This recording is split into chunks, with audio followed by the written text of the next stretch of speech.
भेदभाव, किसी का संरक्षण करने के लिए, किसी को बचाने के लिए भेदभाव करना। और जब आप किसी को बचाने के लिए भेदभाव करेंगे तो होगा तो वो भी नियम का उल्लंघन, समानता का उल्लंघन, लेकिन उस भेदभाव का उद्देश्य पवित्र होगा। आप किसी बस या ट्रेन में जाएंगे तो आप पाएंगे उसमें से कुछ सीटें या कभी कभी कुछ डब्बे महिलाओं के लिए आरक्षित होते हैं, बूढ़ों के लिए आरक्षित होते हैं, ओल्ड एज के जो लोग हैं, सीनियर सिटीजन्स हैं, उनके लिए आरक्षित होते हैं। क्या वो बुरा है? जो लोग युवा हैं, युवतियां हैं, उनको ये बात पता नहीं कितने समझ में आएगी, लेकिन कल्पना कीजिए कि आपके पेरेंट्स जिनकी उम्र 70 साल के आसपास है, कभी किसी ट्रेन में जाएं, कभी किसी बस में जाएं और भीड़ हो बस में, उनको बैठने की जगह ना मिले तो कैसा लगेगा? एक ऐसा सिस्टम जिसमें 70 साल का, 60 साल का, 80 साल का व्यक्ति बैठ सके, बेशक 30 साल 40 साल वाले को खड़ा होना पड़े, आप मानेंगे कि जस्टिफाइड है? भीड़ से भरी बस में या मेट्रो में या ट्रेन में अगर हमारे घर की कोई स्त्री जाए, बहन जाए, माँ जाए, पत्नी जाए, कोई और महिला जाए, हम चाहते हैं कि उतनी भीड़ में उसको परेशानी ना हो, एक अलग से डब्बा हो जहां वो बैठ सके। ये डिस्क्रिमिनेशन इसलिए नहीं है कि महिलाओं को या बच्चों को या बूढ़ों को विशेष सुविधाएं देनी है, वो शोषण करेंगे सबका। उनको शोषण से बचाना है, और जब शोषण से बचाने के लिए भेदभाव किया जाता है उसको बोलते हैं प्रोटेक्टिव डिस्क्रिमिनेशन, संरक्षणात्मक भेदभाव। आरक्षण दरअसल प्रोटेक्टिव डिस्क्रिमिनेशन होता है। आगे मैं थोड़ा विस्तार में समझाऊंगा, अभी संकेत में कह रहा हूं। अब समझिए समानता क्या है। अब समझिए समानता क्या है। जब किसी देश में समानता आती है तो दो चरणों में आती है। पहले चरण में होती है नेगेटिव इक्वालिटी, जिसका मतलब होता है कि ये वाला जो एक्सप्लॉयटेटिव डिस्क्रिमिनेशन था ये समाप्त हो गया, और जब ये समाप्त हो जाए तो आप कहेंगे कि पहले स्तर की समानता आ गई है। अब किसी के पास विशेषाधिकार नहीं है, अब कोई माई बाप नहीं है, अब कोई माई लॉर्ड नहीं है, अब कोई ऊंची जाति का नहीं है, अब कोई ऊंचे धर्म का नहीं है, अब किसी की नस्ल ऊंची नहीं है, अब कोई केवल पुरुष होने की वजह से महिलाओं से ज्यादा अधिकार की मांग नहीं कर सकता है। सबके लिए कानून बराबर है, इक्वलिटी बिफोर लॉ जिसको कहते हैं, जो संविधान के आर्टिकल 14 में लिखा हुआ है, ये वो चीज है। लेकिन एक अच्छा समाज जब और आगे बढ़ता है तो वो कहता है कि भाई ये तो खत्म हो गया, अच्छी बात है, लेकिन हमारे ही समाज में जो लोग कमजोर वर्गों के हैं वो तो इस समानता के बाद भी आगे बढ़ नहीं पा रहे हैं। सारे के सारे वही लोग आगे बढ़ रहे हैं जो पहले से अच्छी स्थिति में थे, क्योंकि जो अच्छी स्थिति में है उसके बच्चे को अच्छी पढ़ाई मिलेगी, सुविधाएं मिलेंगी, कंपटीशन में वो कहां छोड़ेगा किसी और को।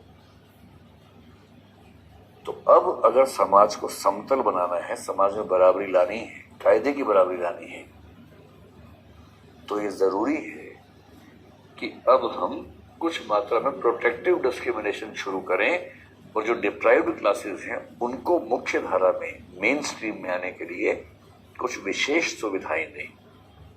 और जब ये शुरू हो जाता है तब बोलते हैं कि अब इक्वालिटी पॉजिटिव आ गई है। ध्यान से समझ लीजिए, इक्वालिटी का नेगेटिव मीनिंग ये होता है, नेगेटिव मतलब बुरा नहीं, नेगेटिव का मतलब एक विचारधारा है।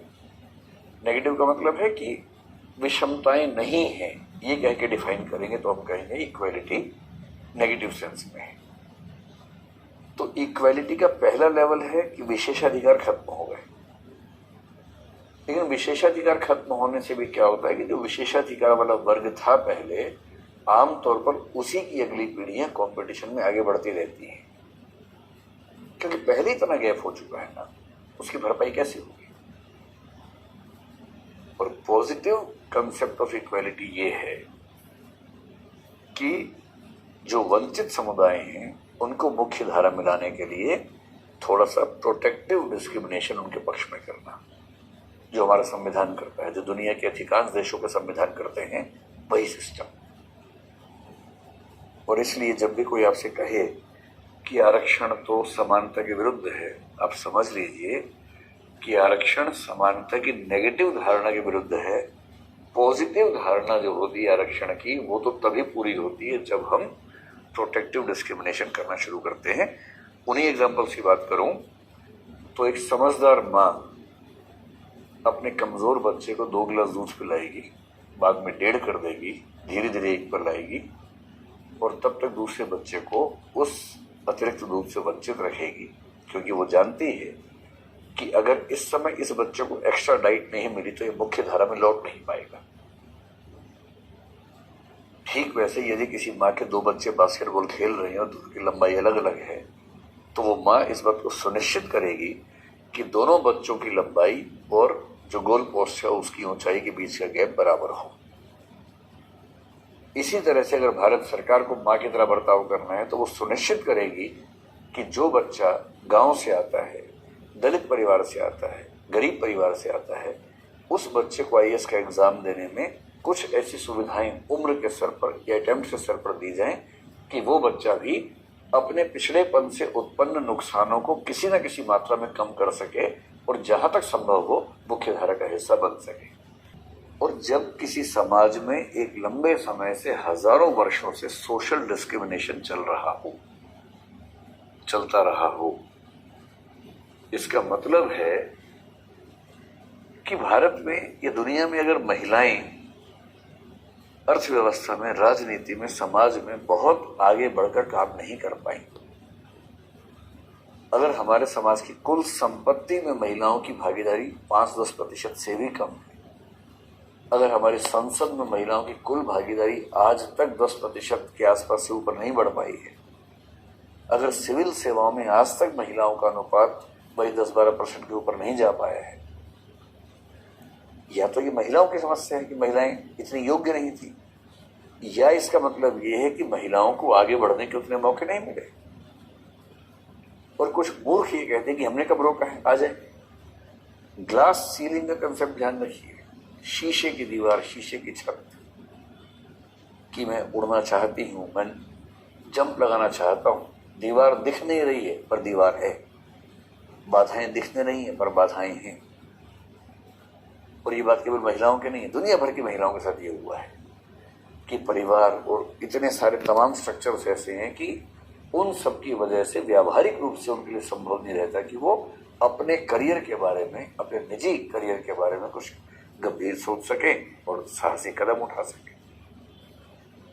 इसलिए अगर महिलाएं बिजनेस की दुनिया में कम है, वेंचर उद्यम की दुनिया में कम है, संपत्ति उनके पास कम है, सरकारी नौकरियों में वो कम है, और हैं भी तो लोअर नौकरियों में ज्यादा है, ऊंची नौकरियों में कम है, पॉलिटिक्स में कम है, यहाँ तक कि समाज के मुद्दों में जब बात होती है तो उनमें उनकी हिस्सेदारी अगर कम है, इसका मतलब ये नहीं है कि वो कमजोर थी, इसका मतलब ये है कि पुरुष वर्ग को शुरू से ही अधिकार ज्यादा मिले और महिलाओं को उसी वजह से लगातार पीछे होना पड़ा।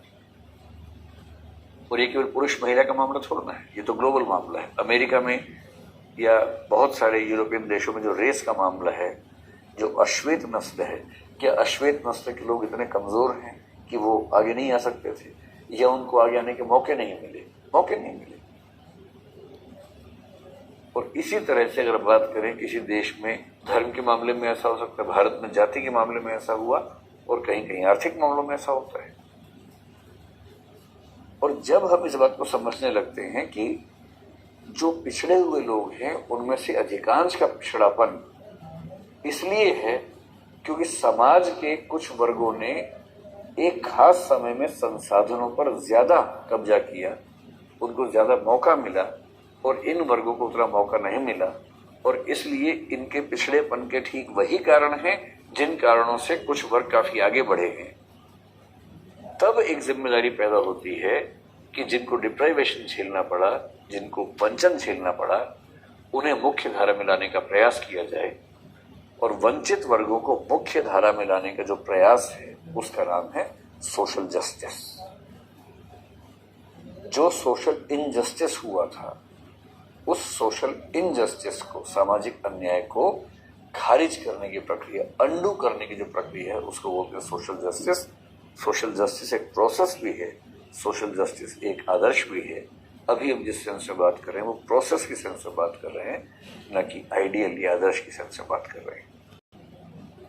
मेरा ख्याल है कि आप में से कुछ लोगों की तलवारें अब तक निकल चुकी होंगी, कुछ लोगों को लगने लगा होगा, खून खोलने लगा होगा कि ये ऐसी बात कैसे हो सकती है।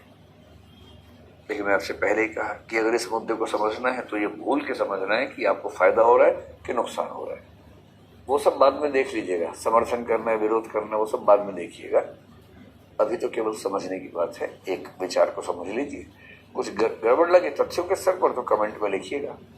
अगर कहीं तथ्य या तर्क गलत हो तो कमेंट में बताइएगा, मैं उसे सुधार लूंगा। अगर आप कोई जेन्युइन ऑब्जेक्शन देंगे और वो ठीक तथ्य होंगे तो उसको मैं एक्सेप्ट करूंगा, लेकिन खाली बौखलाहट वाली बात मत लिखिएगा, उस सब का कोई मतलब नहीं।